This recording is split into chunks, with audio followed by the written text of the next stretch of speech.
You're watching South Asia Newsline and here are the top stories we are tracking for you on Tuesday, the 11th of March. PM Modi visits Mauritius after 10 years, highlights deep cultural bonds. Canada's incoming PM eyes opportunity to rebuild ties with India. And Dalai Lama says successor will be born in free world outside of China.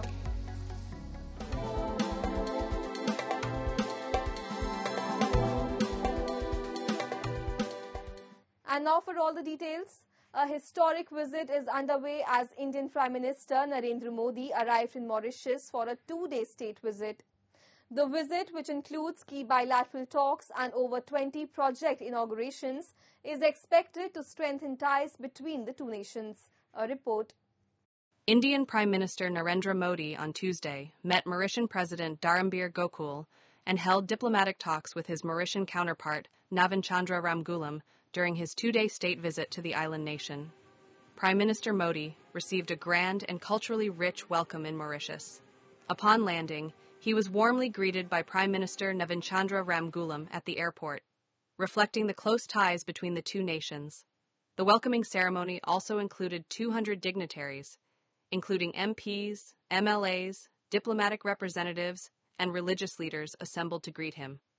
The Indian Prime Minister's arrival was marked by the vibrant performance of Geet Gawai, a traditional Bhojpuri musical ensemble that holds deep cultural significance in Mauritius. In a post on X, Prime Minister Modi expressed gratitude to his Mauritian counterpart for the special gesture, adding that his visit to Mauritius was a valuable opportunity to engage with a trusted friend and explore new avenues for collaboration in various sectors. During his visit, Prime Minister Modi will be the chief guest at the island nation's National Day celebrations on March 12th. He is also scheduled to inaugurate over 20 India-funded projects spanning from capacity-building initiatives to community-linked infrastructure. The visit is expected to see the signing of several agreements aimed at strengthening cooperation in areas such as capacity building, trade, and tackling cross-border financial crimes. This visit, the first by an Indian Prime Minister in 10 years, holds significant diplomatic and cultural importance. Mauritius is a key partner in India's Sagar vision and is home to a large Indian origin population, with nearly 70% of its citizens tracing their roots to India. We are preparing to meet him since 1 week, but today we are fully satisfied with his presence here and we welcome him once again. And Canada's incoming Prime Minister Mark Carney has expressed his intention to improve strained ties with India, calling it an opportunity to rebuild relationships. Carney, who recently secured a landslide victory to become the leader of Canada's ruling Liberal Party and the country's next Prime Minister, made the remarks during an interview while campaigning. He emphasized the need for Canada to diversify its trading partnerships, including strengthening ties with India. The remarks signal a thaw in relations between Ottawa and New Delhi, which nosedived earlier in 2024 during the tenure of outgoing Prime Minister Justin Trudeau. In a speech in Parliament, Trudeau had alleged India was behind the killing of Khalistani terrorist Hardeep Singh Nijjar. India strongly denied the allegations, calling them baseless and politically motivated. Tensions further escalated when both nations expelled their senior diplomats, degrading the diplomatic mission status. India has maintained, despite repeatedly asking proof for the accusation, Ottawa did not share a shred of evidence against Trudeau's claim. Well, look, what Canada will be looking to do is to diversify our trading relationships, and there's with like-minded countries, and there are opportunities to rebuild the relationships with India. There needs to be a shared sense of values around that commercial relationship, and if I am Prime Minister, I look forward to the opportunity to build that. Thank you. Moving on, the people of PoJK are facing immense hardships due to rising prices of essential commodities with the onset of Islamic month of Ramadan. With little government intervention, their struggle to afford basic necessities continue to worsen. A report. The indifferent and exploitative attitude of the Pakistani government has made life increasingly difficult for the people of Pakistan-occupied Jammu and Kashmir. The sharp rise in the prices of staple foods like rice and meat has forced many to cut down on meals, exacerbating poverty and deprivation. Economic neglect and discrimination have deepened the crisis. वो तमाम सरकारी rate जो हैं या मुकर्रर शुदा rate जो गुज़श्ता 11 महीने नाफिज़ुल अमल रहते हैं वो इस मुबारक महीने में क्यों अपना वो हवा में तहलील हो जाते हैं, उन पर अमल दरामद मुमकिन नहीं होता। इस पर इंतज़ामिया को भी सोचना चाहिए, इस पर ताजरों को भी सोचना चाहिए। ताजर ये महसूस करें कि उनकी माइशत जो है अगर उनके सारे खरीदेगा तो उनकी माइशत चलेगी। अगर मुजफ्फराबाद में एक वो कीमत कर लें, वो 10 दिन गोश्त ना खरीदें, अगर उनका वो तैयार शुदा माल भी है, वो गोश्त मौजूद है, आवाम ना खरीदें, वो बताएं वो कहाँ जाए। तो और इसके अलावा एक और पॉइंट जो हमारे गोश्त के वाले से मसाइल हैं, वो यहाँ से गोश्त यानी कि काट करके रावलपिंडी में काफ़ी वाफर मिकदार में जाता है, इस वजह से किल्लत का भी मामला है। इस पर भी ज़िली इंतज़ामिया को तमाम आज़ाद कश्मीर के सोचना चाहिए। Pakistan's economic mismanagement and systematic discrimination against PoJK have left its people struggling for survival.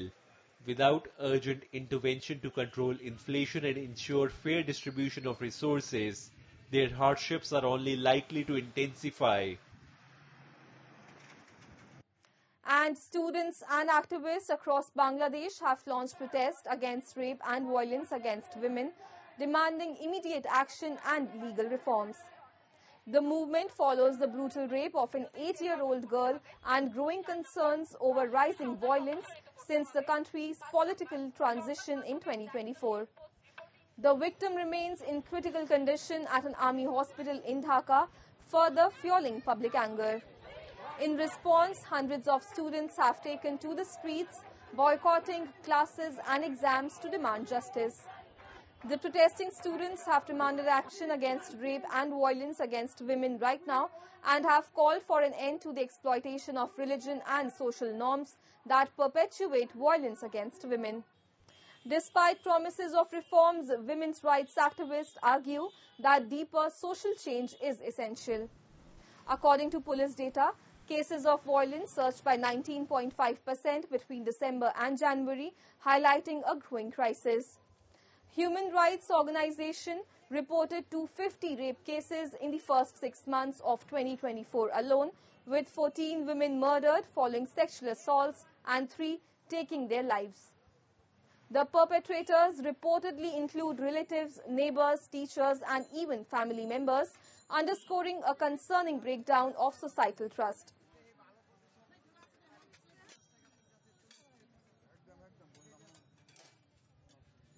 See, we really don't believe in words anymore, so we want action, honestly. So whatever they have talked about, it's very important that they implement those starting today, starting this moment, and we demand justice from now, like from this moment onwards. We want to see change from this moment onwards, because the justice that has been delayed for a very long time, the justice that is being delayed for a very long time, we see no hope at this moment to actually see that justice will be served at this, for against violence against women in the present context of the country. So Sri Lanka has not changed its stance on doing business with India's Adani Group and welcomes investment opportunities from the conglomerate, the country's cabinet spokesperson said on Tuesday. The statement comes days after the Adani Group said it will withdraw from 2 proposed wind power projects, as Colombo said it was seeking to lower the cost of the power generated. Sri Lanka began reviewing Adani Group projects after US authorities in November accused its founder Gautam Adani and other executives of being part of a scheme to pay bribes to secure Indian power supply deals. The firm has denied any wrongdoing.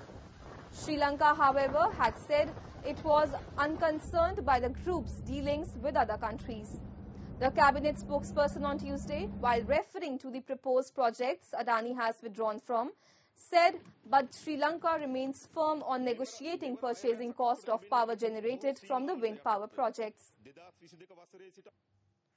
Moving on, the Dalai Lama's successor will be born outside China, the spiritual leader of Tibetan Buddhism has said in a new book, Raising the stakes in a dispute with Beijing over control of Himalayan region, he fled more than 6 decades ago. Tibetans worldwide want the institution of the Dalai Lama to continue after the 89-year-old's death. He writes in Voice for the Voiceless, which was reviewed by Reuters and is being released on Tuesday in the United States. His book marks the first time the Dalai Lama has specified that his successor would be born in a free world, which he describes as outside China. Earlier on Monday, the Tibetan government in exile in India's Dharamshala commemorated the 66th anniversary of Tibetan Uprising Day with a protest march. The 1959 uprising was against the occupation of Tibet. But after the uprising failed, Tibetans, along with their 14th Dalai Lama, fled to India and took refuge. Since then, the Dalai Lama runs a government in exile from Dharamshala along with his supporters and advocates Tibet's autonomy by peaceful means. Beijing insists it will choose his successor, but the Dalai Lama has said any successor named by China would not be respected. China brands the Dalai Lama, who won the Nobel Peace Prize in 1989 for keeping alive the Tibetan cause, as a separatist. That's all in tonight's edition. We will see you same time tomorrow. Good night.